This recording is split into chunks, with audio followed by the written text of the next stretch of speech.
Hello guys! Cause it's our off day, we are here in Ras Buabud Beach 974. Wow! Ang sarap-sarap ng hangin. Maaliwalas. Nakakawala ng stress.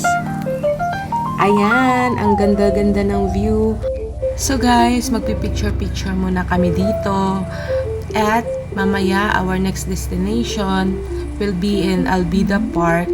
Kasi meron silang festival, coffee, tea, and chocolate.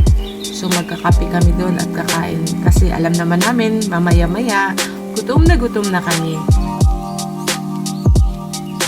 Magbubook na po kami ng Uber papuntang Albida Park.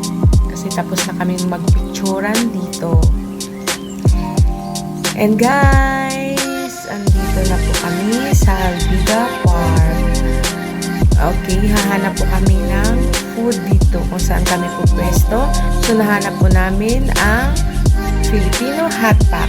Ayan, ang sasarap ng mga barbecues dito. Meron din po silang gotong Batangas, papaitan.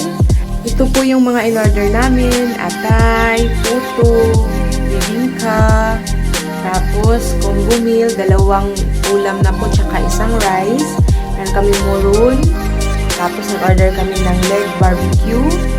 Tapos meron kaming inumin yan. Hindi ko alam, basta gulaman yan siya eh. Tapos nag-order din kami ng bupis. Tapos ang pinakamasarap, yung bilo-bilo. Ayan.